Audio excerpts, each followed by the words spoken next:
The Epstein scandal could have been silenced for good, as one of his key witnesses, Virginia Giuffre, was found dead on April 25th. Giuffre, who accused Epstein and Ghislaine Maxwell of trafficking her as a minor, played a pivotal role in exposing their trafficking operation. The official reconstruction dismisses her death as a suicide, despite the fact that Giuffre publicly declared in previous years that she was not suicidal and that a hypothetical death of her should have been investigated carefully, hinting at vested interest in silencing her voice. But who was Jeffrey Epstein? And what is the so-called Epstein case? The Epstein case involved Jeffrey Epstein, a wealthy financier who operated an extensive sex trafficking network that exploited underage girls, often with the help of high-profile associates including Ghislaine Maxwell. The crimes included the recruitment, grooming, and abuse of minors over many years, often under the guise of offering money or opportunities, and exposed systemic failures in law enforcement and elite protection. In this video, we delve into Epstein's past and how a college dropout became one of the most successful financiers in the 1990s and 2000s. The conversation also explores Epstein's alleged ties to intelligence agencies and how he managed to evade justice time and time again. Was Epstein's operation merely a case of petty criminality, or did it serve a systemic interest? What is the sordid story of these types of operations? Why do key witnesses and journalists face untimely deaths? Join us for an interview with Aishwarya Iyer to deep dive into one of the most infamous scandals of our time, as we investigate what this case reveals about the nature of intelligence, power, and justice. Good afternoon, everybody, and today we're here on 99 Media with our guest, Aishwarya, and Paolo, who already was in a previous interview with Michael Roberts.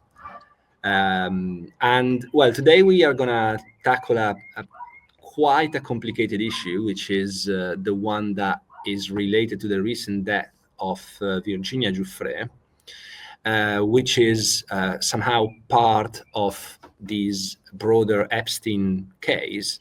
And today we're going to try and delve a little bit more into the intricate reality of this concerning story. And to open up our discussion and to give some broader context to our audience, I would like to start our conversation asking Aishwarya, who is Virginia Giuffre and why is her death, which I think happened recently, yeah. 24th of April, if I'm not mistaken. Why is her death so significant in your opinion? Okay, so let's start from the top, right? Like her relation with these people. So Virginia Giuffre was born Virginia Roberts, and she was born in California. She came from a very, very troubled home, and she ran away from home from the age of 14 itself. At 14, unfortunately, Jeffrey Epstein wasn't the first man that took advantage of her. So she was actually trafficked by another man, a sex trafficker called Ron Eppinger. And he pimped her out. And he eventually got caught, and Virginia was rescued.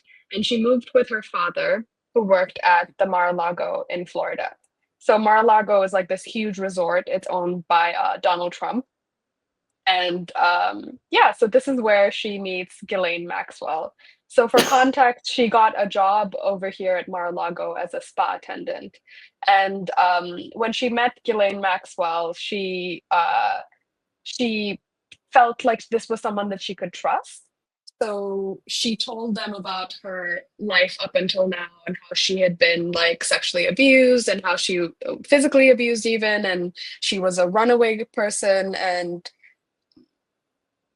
that was sort of the worst thing that she could do because she told this person how vulnerable she was, and this woman took advantage of her. Ghislaine Maxwell recruited her as a masseuse for Epstein. So at this point, she was around 17. And she was trafficked by Jeffrey Epstein and Maxwell for around 2.5 years. So she's been to all of like all of his homes and the places where he holds these parties. So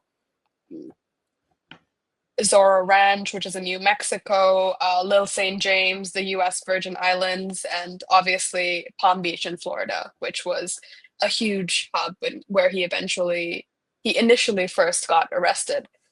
So yeah, within those 2.5 years, she was instructed to have sex with many men, including some of these names might be very famous, some of them not so much, but Glenn Dubin, Alan Dershowitz, Jean-Luc Brunel, who was like a guy who owned a modeling agency, and most infamously, the Duke of York, Prince Andrew.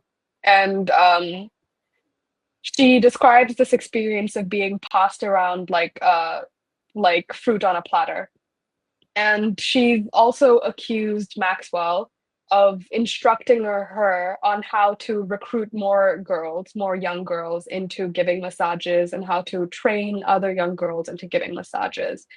And essentially, Epstein and Maxwell sent her to Chiang Mai to attend a massage school, but at the same time, it was a trafficking operation. So they wanted her to traffic a young girl there, like a Thai girl. However, over there, she met her now ex-husband, but she met Robert Jeffrey, and she ran away from the couple, and she told them that she doesn't want to have any more contact with them. In May 2009, Giuffre filed a lawsuit as Jane Doe 102 against Epstein and accused Epstein and Maxwell of recruiting her into a life of trafficking while she was a minor. And so all yeah. all that you've been telling us so far is in the accusation act that Virginia filed against Epstein. Yes. Okay. So all of this just to be clear that all this is officialized in a way. It's not 100%. And it's kind of speculation. It's not just speculation. There are also pictures. A very infamous picture of her with Prince Andrew. So these are not, these are things that have come out in the court and that also have a lot of proof for the public to see. But yeah, so since she came out publicly as a victim, she has sort of been like the voice for all of the victims of Epstein and Maxwell, and she's launched multiple lawsuits for all of her tormentors. She's launched lawsuits for Epstein, Maxwell, even Alan Dershowitz.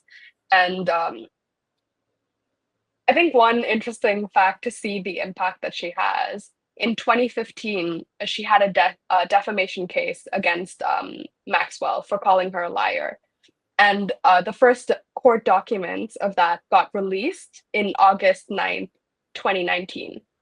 And for those of you who know, Jeffrey Epstein apparently commits suicide on August 10th, 2019, the day after these court documents get released.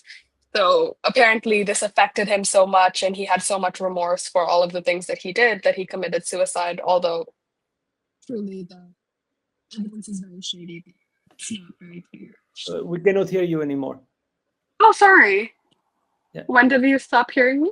What you said, he committed suicide. Yeah. So he committed suicide the day after the first court documents were released for this defamation case. And the court documents are quite revealing. I mean, they really talk about some horrific things that are publicly accessible, by the way. So if anybody wants to go see the court documents, all they have to do is Google it and they'd be able to download a file. Mm-hmm. So let's go to the recent timeline of events, because this is what really, really, is shocking the whole world right now, is that in June, we'll have to start slightly earlier, which is in 2022, which is when Ghislaine was sentenced to 20 years in prison for her crimes.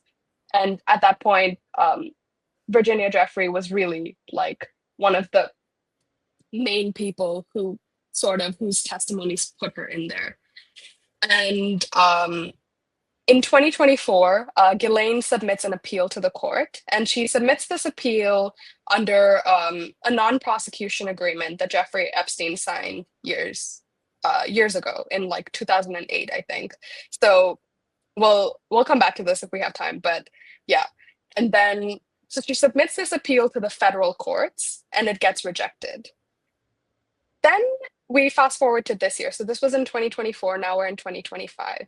On 30th March 2025, Jeffrey posts on her Instagram saying that she's been really seriously injured in a car accident and that she claimed that she only had like a few more days to live and it was a very, very grave accident. And just 2 weeks later, news comes out on April 11th, if I'm not wrong, that Ghislaine asked the US Supreme Court to overturn her conviction for the same reason, for the NPA. And just 2 weeks after that, on the 25th of April, Virginia Giuffre supposedly commits suicide. And it's not just the timing of this that's suspicious. It really must be noted that on several occasions, Virginia Giuffre has stated publicly that too, on her X accounts or on her Instagram accounts, that she would never commit suicide, and that any death of hers that is ruled to be by suicide should be investigated with suspicion.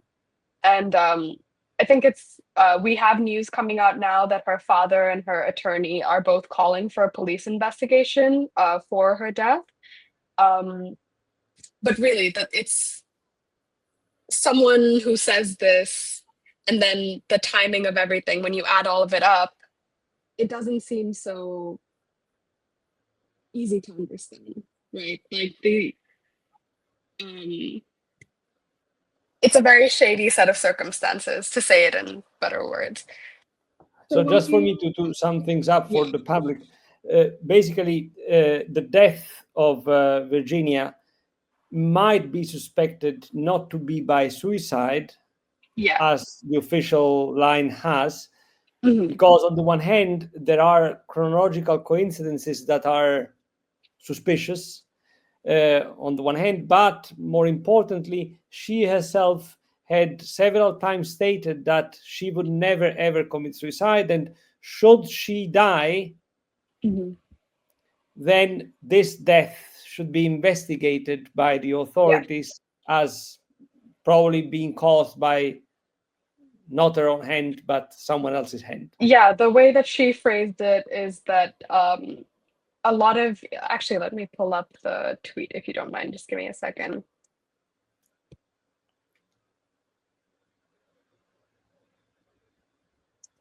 She said, too many evil people want to see me quieted.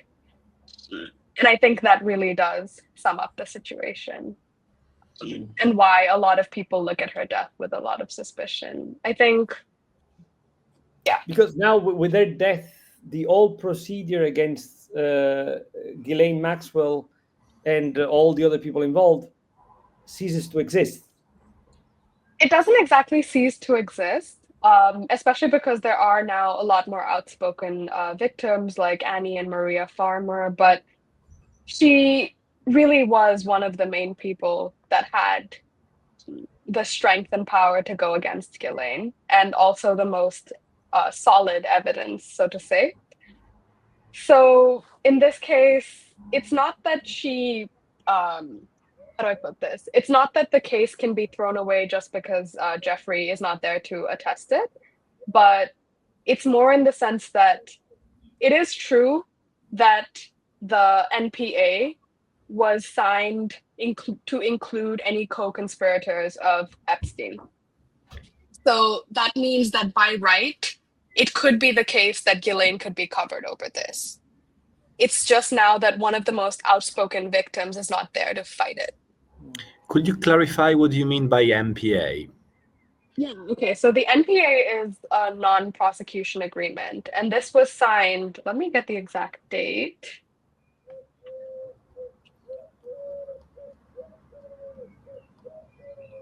Yeah, so this was in 2008. I was right, yeah. So in 2008, Epstein pled guilty to 2 counts of solicitation or prostitution of one of a minor under age 18, and he was required to register as a sex offender. And then he was given immunity from federal prosecution and served 13 months in county jail. Now, it's not just him who was given federal prosecution, it was him and any potential co-conspirators. So by right, Ghislaine Maxwell being the person that recruited these girls for him, she does fall under this. Okay. So, Now, sorry, but I just wanted to say something out of the position of somebody that admittedly I was quite concerned about today's interview, because I haven't followed the case nearly at all. I mean, I was aware of those names, but I didn't really know the details. But from what you have said, it kind of looks as if there's a case of that could be just petty criminality, in which a female is exploited by a group of people that have. I mean, if he in this particular MPA admitted to some crimes in exchange of the promise of not being prosecuted for potentially other more maybe serious or allegations, it kind of like leads to the immediate question is, was this just a case of human trafficking and of forced prostitution, or who was this Epstein in the first place? What is his role? I guess that anybody, without falling into the schematic and didascalic conspiracy theory, but I think it's just human, and it should be answered, the question of why was an MPA even awarded to this person? I mean, what could have been the things that are potentially hidden in this story? I think we do have our second question, I think, and then I'll leave it to you. I think this question is good because it started the operation.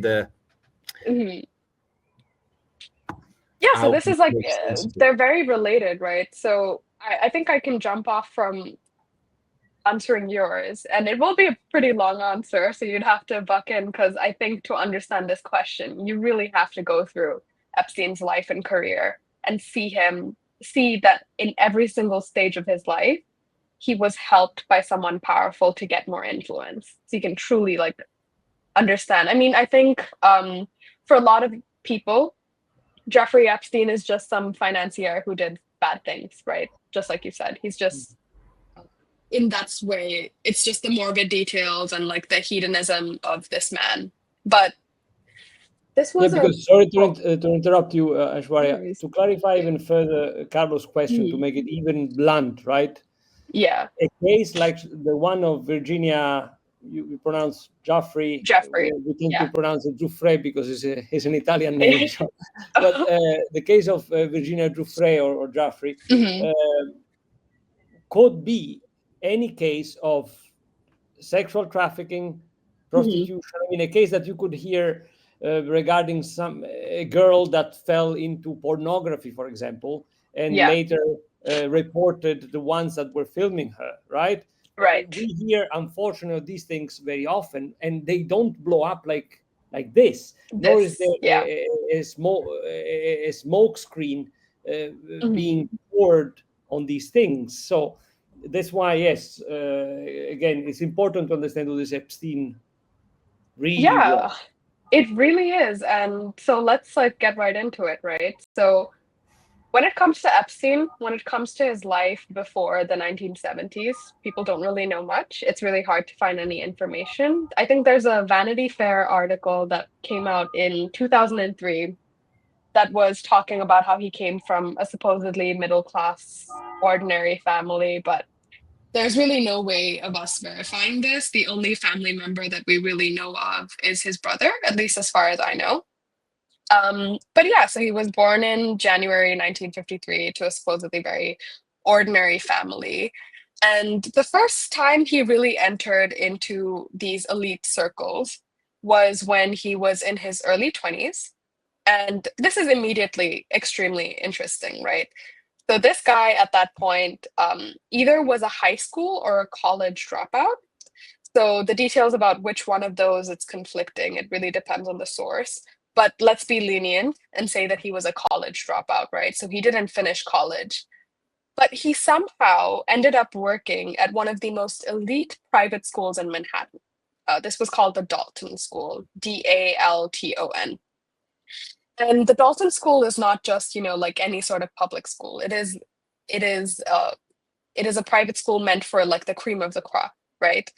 And the idea that a college dropout would be hired to teach math at a place like this is immediately a red flag for most people, right?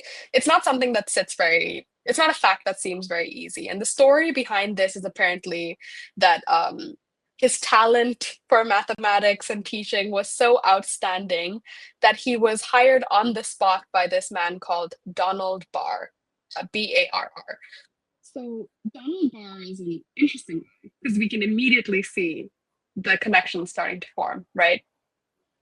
Donald Barr was an ex-member of the OSS, and for those of you who don't know, the OSS was the precursor of the CIA in the US. And this is immediately, I guess, there's a lot of questions that come up that remain unanswered. Is where did Donald Barr even come into contact with Epstein? How did he find him? And how did Epstein impress him so much at the age of like your early 20s to get such a good teaching job? But let's just assume he really is that impressive. So he starts working at this school, and eventually he meets the CEO of Bear Stearns called Alan Greenberg, and he meets him through a parent-teacher meeting.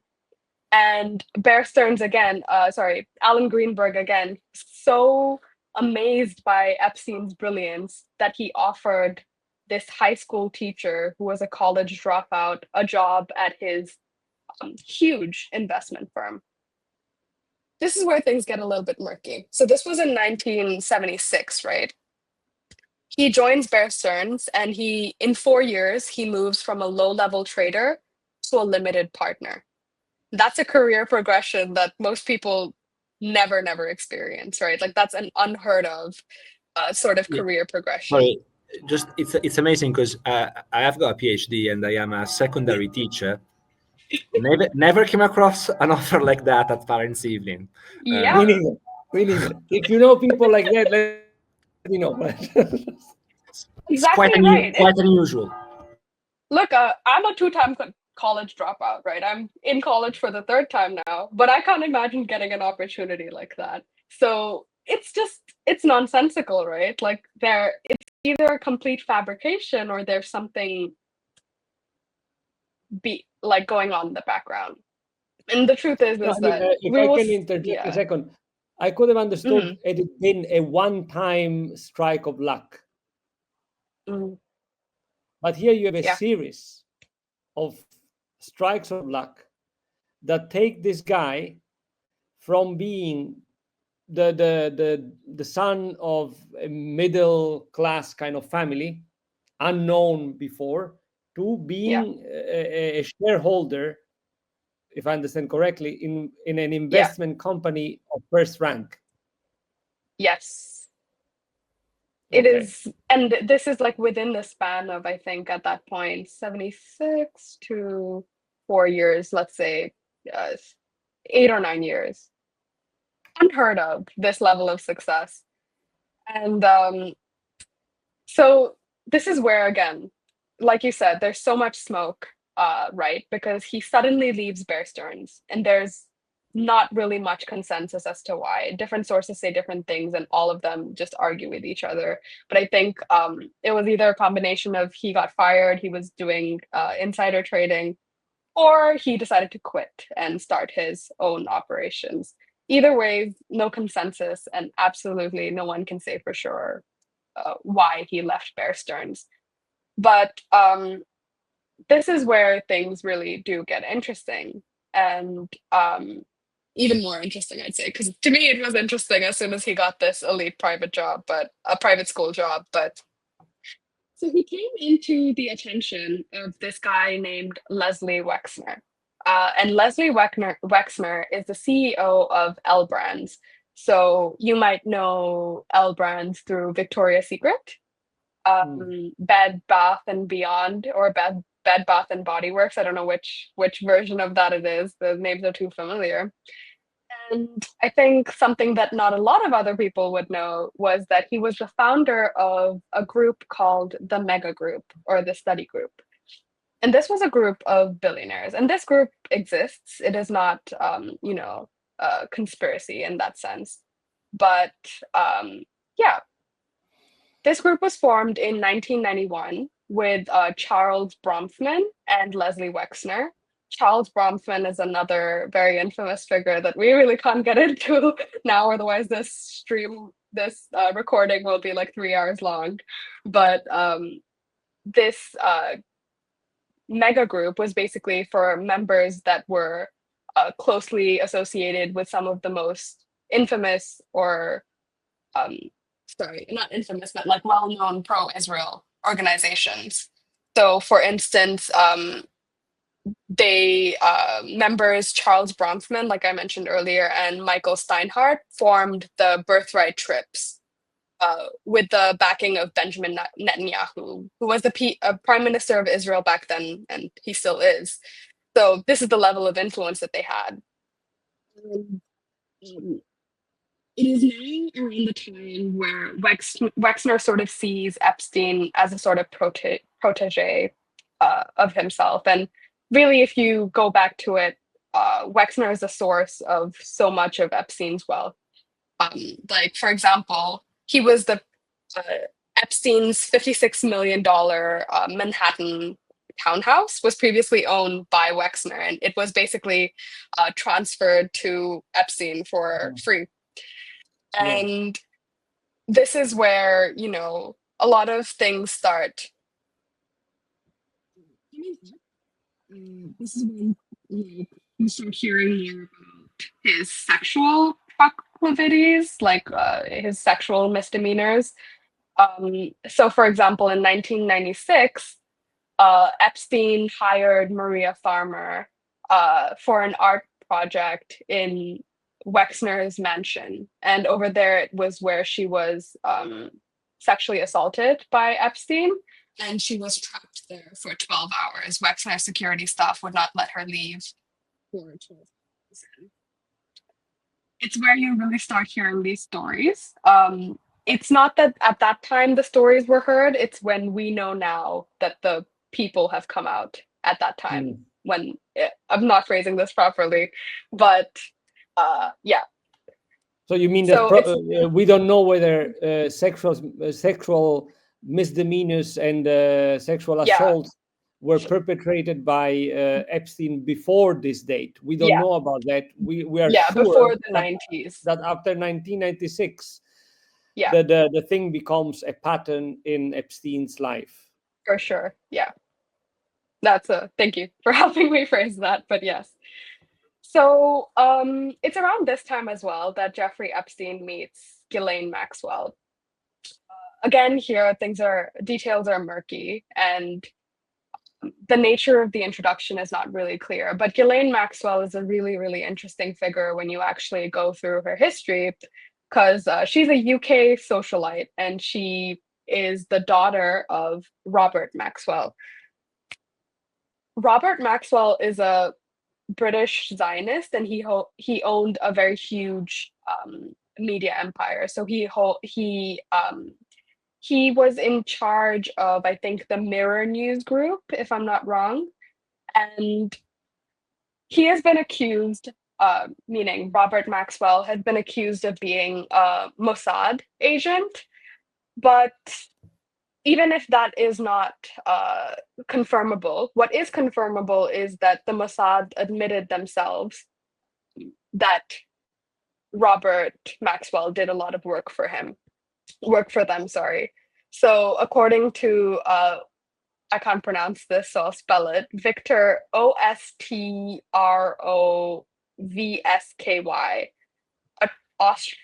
Ostrovsky.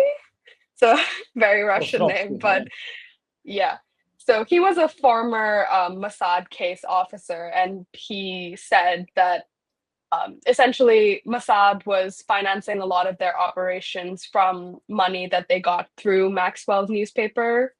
And they basically, as soon as Maxwell made the purchase of the Mirror, so the Mirror News Group, he actually made the purchase with the money lent to him by Mossad. So almost immediately, they started taking money from this news group. So any profit that they made from that.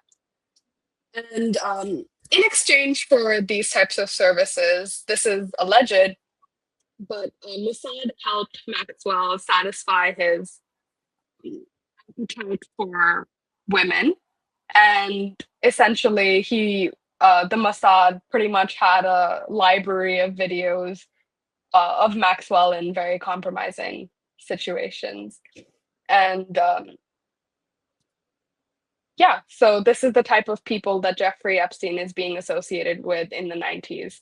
And there's even more evidence on basically this relationship between Maxwell, Jeffrey Epstein, Ghislaine, and Mossad, or intelligence agencies in general. But mostly at this point, it would be Mossad.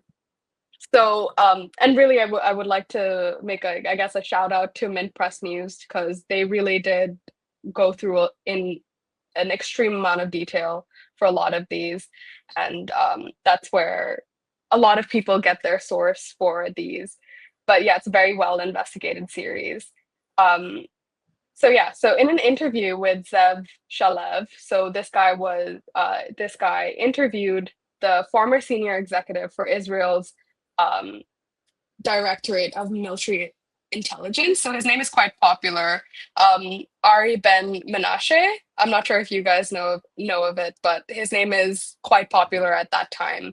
And he claimed not only to have met Jeffrey Epstein and Ghislaine Maxwell in the 1980s, but he said that both Epstein and Maxwell were already working with Israeli intelligence at that time. So he also said that Maxwell had mentioned during the introduction between Ben Menashe and Epstein that, quote unquote, your Israeli bosses have already approved of Epstein. This is very, very damning, right? And this is where we should get into the things with the NPA. So to start off is his first arrest was in 2005 in Palm Beach, Florida. This happens because a woman contacts the Palm Beach police, and she tells the police that she believes that her stepdaughter, who was 14 at the time, was paid $300 to strip down naked and give Jeffrey Epstein a massage. So the police decides to start an underground operation and sort of do an investigation before jumping to arrest, because they have heard of a lot of similar things. And then they find out that there's these trove of photos in his home of underage girls. And this is when they decide to get the FBI involved. And the FBI gets involved and they start doing a proper investigation of this. And they find hidden cameras all around his house. And eventually that means that it leads to him getting tried for this offense. And this is where the NPA comes in. So Jeffrey Epstein's defense attorney was Alan Dershowitz and Ken Starr. So Ken Starr is interesting because he was also Bill Clinton's attorney during the trial between Bill Clinton and Monica Lewinsky. Mm-hmm. Yeah. So especially when you know about the relationship between Epstein and Clinton, this gets your gears turning a little bit, right? Yeah, so essentially Alex Acosta, this was the former labor secretary, he grants federal immunity for all criminal charges to Epstein and 4 co-conspirators that are not named. And it also grants immunity to any unnamed co-conspirators. This I've already mentioned, so I will skip through the details and I will tell you. In an investigation, he was asked essentially, why would you do this, right? Like, what was the reason? This is it's your job to prosecute this man who was doing horrible things to young girls. And essentially Acosta said that he had cut the non-prosecution deal with one of Epstein's attorneys because, quote unquote, he had been told to back off and that Epstein belonged to intelligence and to leave it alone. So was this like a scripted declaration of this guy? Like, is there evidence of?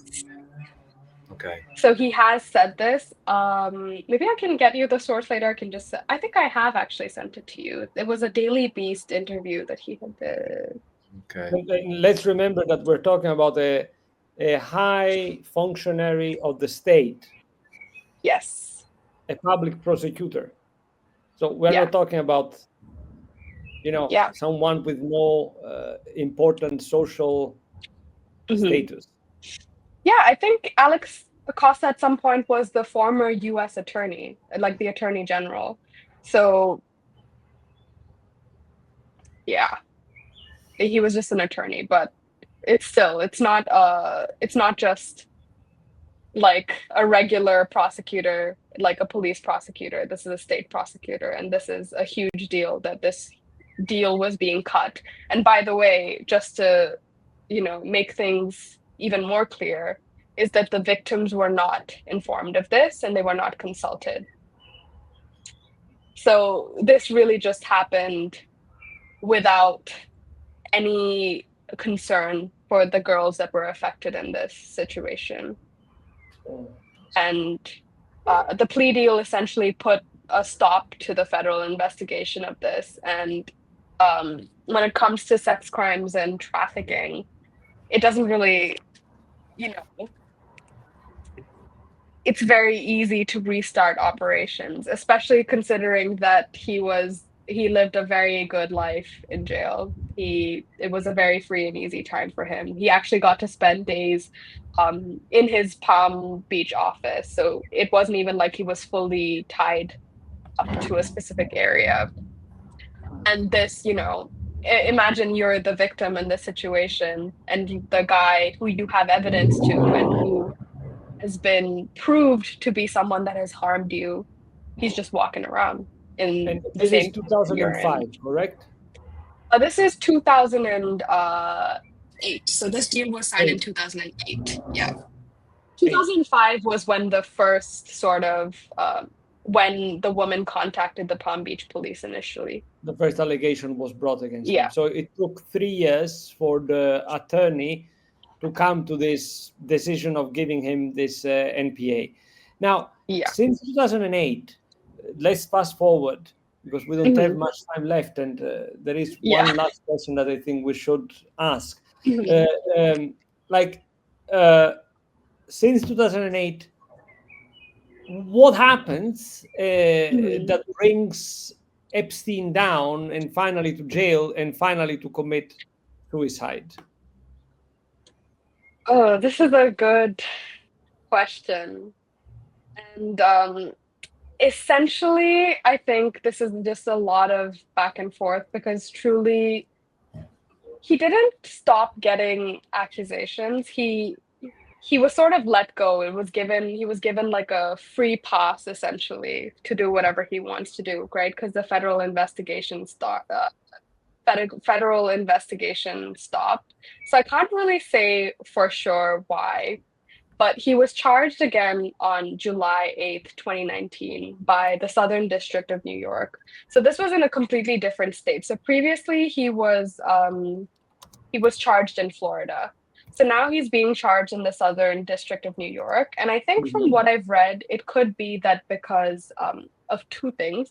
So just, I think, a couple of days before Jeffrey Epstein was charged, there was another sex cult that was in huge operations at that time that got prosecuted called NXVIM, I think. And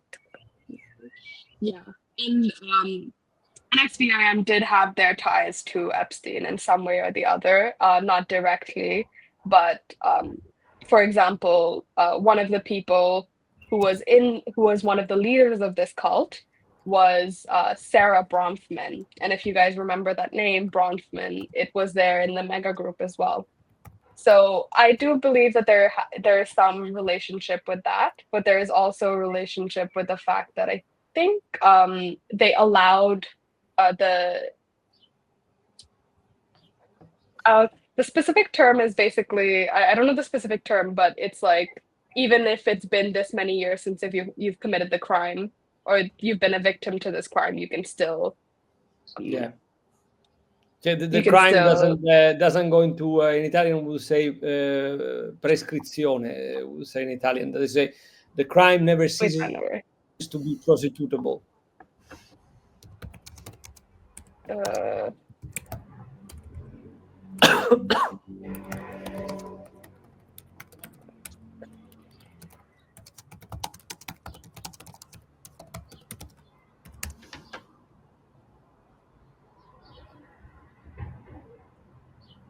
I think it's the statute of limitation. Yes. Thank you. Yes, statute of limitations. That's exactly right. Yeah, so the statute of limitations, if I'm not wrong, had been changed. So a lot of women were able to come forward because by 2019 it had been quite a while already. And in this investigation is essentially they went through his New York mansion and they found a ton of cash. They found an expired or fake passport. It was an Austrian passport with Epstein's location listed as the Kingdom of Saudi Arabia. And it was a used passport. So it was not like just an empty passport. In the town, they also found thousands of photos of underage girls, and they found a bunch of CDs. And the way that they label these CDs is important, even though it seems like a minute detail. But each of those CDs were labeled young, and then a name, and then plus, and another name, meaning the young victim plus the name of someone older, I'm guessing, or like someone else. And the way that it's labeled immediately arouses suspicion, right? About what type of, why these videos were documented in the first place as a sort of assurance. Yeah, it's as if he was creating a catalog for something. Exactly right. And you know, through this you can really see that Jeffrey Epstein has a lot of ties with essentially just, yes, Mossad, but also just a class of oligarchs with deep ties to both the US and Israel. And it's clear that Jeffrey Epstein was a part of a larger operation.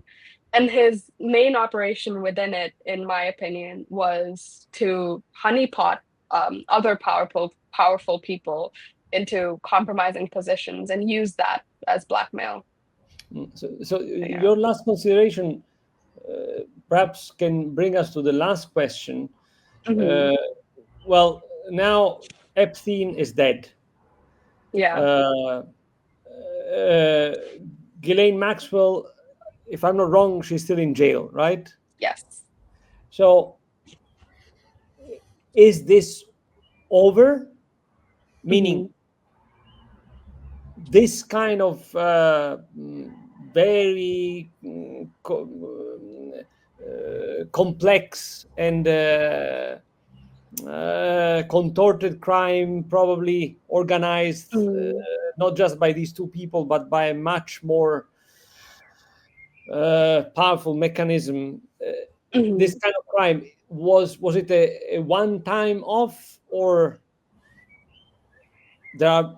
Yeah, I can understand what you're trying to say. This is definitely not just a one-off sort of case.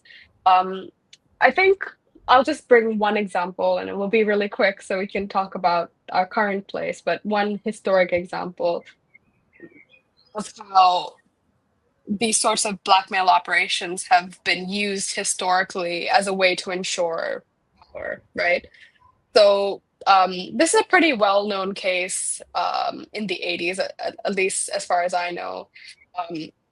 It came to light in 1989, but essentially there's this man called Craig J Spence, who used to be an ABC News correspondent, but he left his job to become a lobbyist.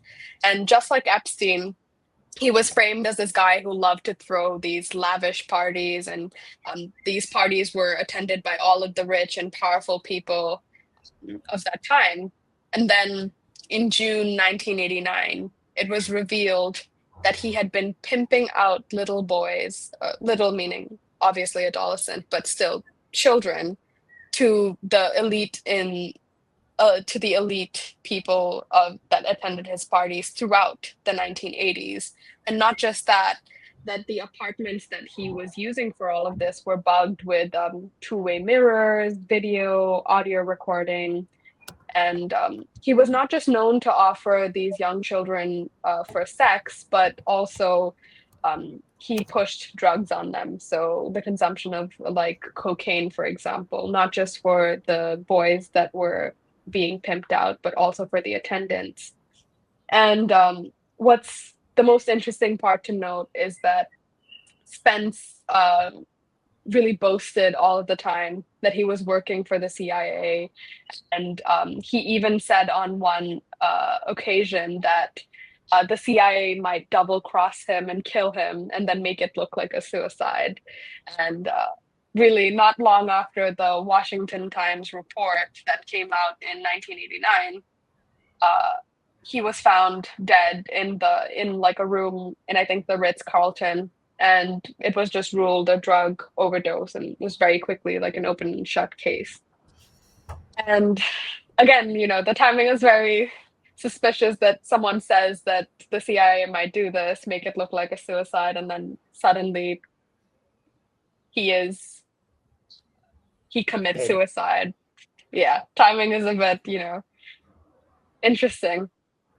And I think one more point that I'd like to make before I can really show you the inheritance of all of this is that Craig J. Spence said that his contacts within the White House was what allowed him, him and his cohorts essentially access into the White House were these top level officials, and he singled out this one guy who was Bush's national security advisor, Donald Gregg. And Donald Gregg had worked for the CIA since 1951 until he resigned in 1982 to become the national security advisor. And I think it's interesting to note that before he resigned, Gregg had worked directly under William Casey and William Barr. So William Barr, if you remember, Donald Barr was the one who hired Epstein for his first job at this elite private school. William Barr is his son. William Barr is, sorry? William Barr is Donald Barr's son. Oh. And Donald Barr is the man who hired Epstein. I see. Yeah. So, and one of the things so essentially Donald Gregg and William Barr were stopping this investigation into the CIA and into the CIA's sexual blackmail operations. And when you really consider this information, that inheritance is very easily seen. And it's really not just a one-off case. And even if you can go before that, there are a lot of cases that there's a clear inheritance between a lot of these cases. And onto the present, I think it's true that, Epstein is dead, but Maxwell can't really do anything, and she's, in jail. But I don't think it's safe to say that the operation ended with them. In fact, I think now it's become a lot more outright. For example, with the Playboy Mansion, they were doing the exact same thing there, except now it was common knowledge and people weren't reacting to it. It's the same thing, for example, with now a very famous case with P. Diddy or Puff Daddy or Sean Combs. He has many, many names. But these are basically so-called, party people, right? They throw these huge hedonistic parties, and then eventually they get caught for drug peddling and pedophilia, right?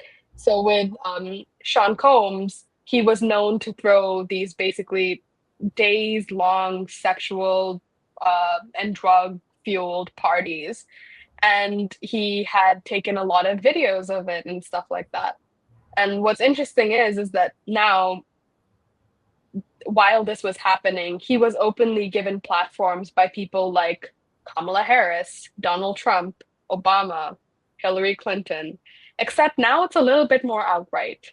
Although we didn't know like the exact details of what was going on specifically in these parties, there was an awareness that these were, not a regular, Sunday night party, or sorry, Friday night party. And I guess this brings me to my final point. And at the end of this, I would like to quote Engels. But at some point, with the perversion of these sorts of events, it really seems like it's past the point of blackmail. And it seems more like it's an in for a penny, in for a pound situation, right? To a certain extent, it really is just depraved people doing depraved things with each other, except with the protection of. When you look at the act of recording, it really stops being blackmail and it starts to be a creation of almost a safe space, right? Because you get caught. If you snitch on me, I have videos to snitch on you as well, right? It's like a mutually incriminating thing. And in that case, it really does become a creation of a safe space for them to do depraved things together. And here I would really like to quote Engels. So he said this in a letter to Marx on June 22nd, 1866, I think. I'll have to clarify that. But he said, "These are extremely unnatural revelations. The pederasts are beginning to count themselves and discover that they are a power in the state. Only organization was lacking, but according to the source, it apparently already exists in secret. And since they have such important men in all the old parties and even in the new ones, from Welsing to Schweitzer, they cannot fail to triumph."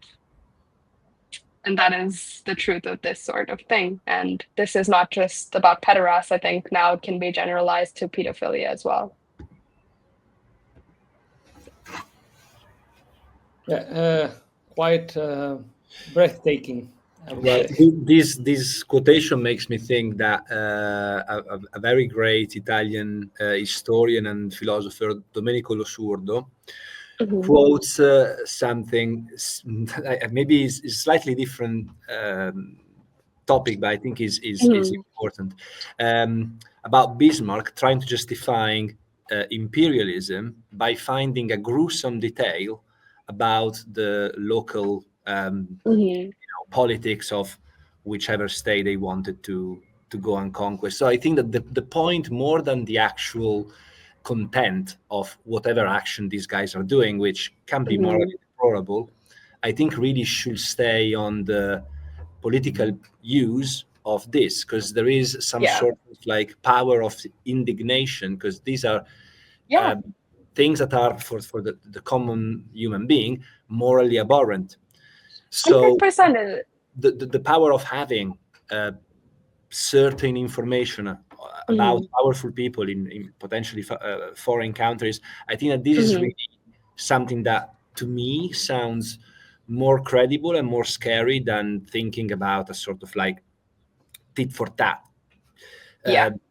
thing about, these sort of like group of people that managed to create a safe haven of where they can do whatever they do, which I mean it could be the case, but to me would be concerning if then it was, because the parts of the story where I could I was really shocked was the incredible links and the cover up that seems to have happened. So you would have said, well, if it was just a matter of, again, petty criminality, then when the political pressure to prosecute something become too high, at the end of the day, you need to give in to the public opinion and some sort of like consequence has to be taken. But if this can't be done because otherwise a house of cards could collapse, potentially unveiling circumstances that go beyond Yeah. Which is a terrible crime, the exploitation of underage, Yeah. prostitution, but it's nevertheless different than potentially blackmailing, I don't know, a powerful minister from another country, because via somebody you got hold of private information that is a pedo. Yeah. I think when it comes to other countries, I definitely agree with you. But I think in the more recent cases, when it's just within specific countries, then it just becomes a sort of showing off, in the sense of, I can do this, but you can't, as a regular person. It's an affront on the regular people of the world, almost. Especially because they push this sort of thing into the media then, right? Like, they push these sorts of ideals onto society, and now it is becoming a case for children being able to see porn, right? Like, these sorts of things don't just happen out of the blue one day. It happens because there's been a consistent push towards this level of acceptance. And I think that starts from the normalization of it when it comes to these actors, when they can do it in front of everyone, and they're allowed to because they have the power to do it. If you get like what I'm trying to say. No, I definitely understand. Yeah. Yours is also like a cultural critique of essentially. Well, which is possibly agreeable, but my personal question is, can we get to the bottom of what looks like has got definitely something to investigate in terms of these potential use of personal information for blackmail? That to me, maybe because I am already thinking about the political implications, seems the most the most plausible thing in a way, and then that also makes me think it is quite convenient that the people that could be useful to to persevere in the investigation are the ones that are compromised, right? Or have committed suicide. Oh, right. Yeah, I mean, that really happens quite a lot.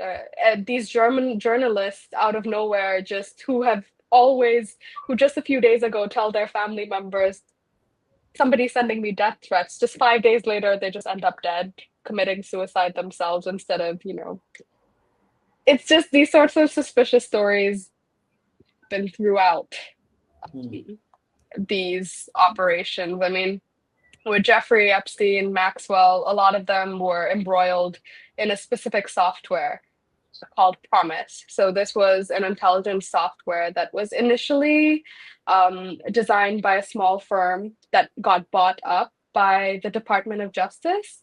And essentially this allowed, if I'm not wrong, it allowed other countries to spy on the proceedings inside specific countries. So essentially they had a backdoor for Israel, this software. And one of the men who was investigating this, I don't remember his name, but pardon, he called, sorry, give me a second. So one of the men who was investigating this operation, he called this network the Octopus. And actually, let me just find his name.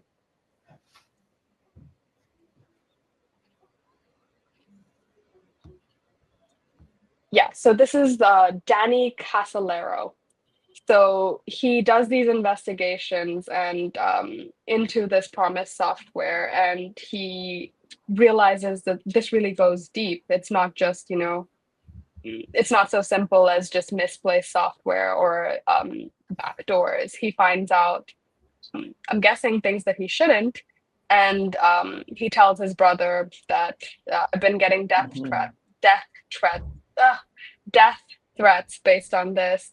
And just a few days later, he's found in a hotel room with his wrists completely slashed with very deep cuts, to the point where it's actually really interesting when you look at the forensics of this, where the wrist is cut so deep that by right, he shouldn't have the capability of cutting his other wrist.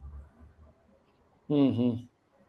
Like, you don't have the force, your tendon is cut, then you can't move your wrist to cut the other one that deep. But it's ruled as a suicide, and the case is sort of shut there. And this happens a lot when it comes to these sorts of cases. And the thing is that when it comes to Jeffrey Epstein, Donald Trump is promising to release all these documents, but the first release is really not promising at all. So a lot of people were getting hyped up about the list of the evidence list, the list of masseuse. So this was what was released recently this year by the Department of Justice, and the flight log. So for those of us who have been investigating this for a while, the flight logs, it wasn't an incomplete version, but it was already released in 2024 when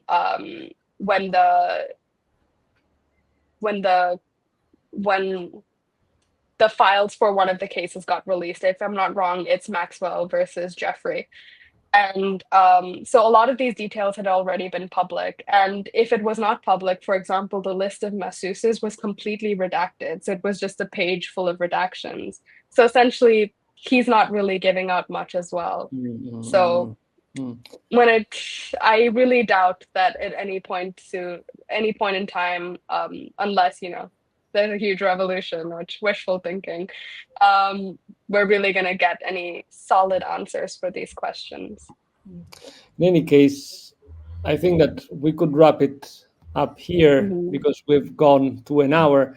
I would just finish this with a consideration linking back to the passage of Engels that you read.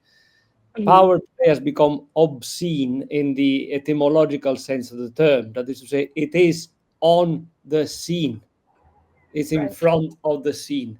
It used to be that we needed historians like Tacitus to tell us about the arcana imperii, the secrets of power. We don't need it anymore because they are so sure of their own power that they just throw it at us.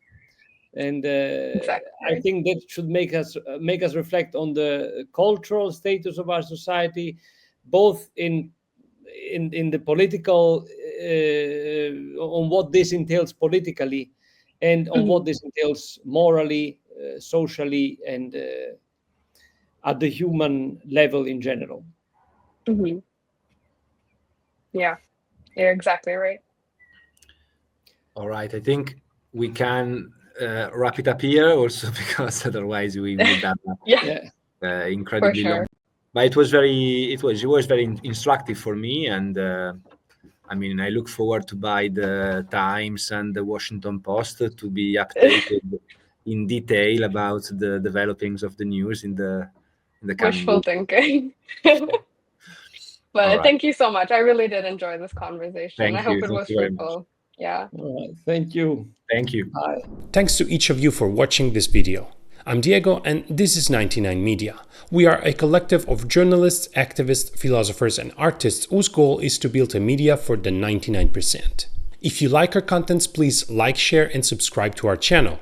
You may also want to support our work by donating via PayPal or GoFundMe at the links in the description below. Thanks again, and I'll see you all next time.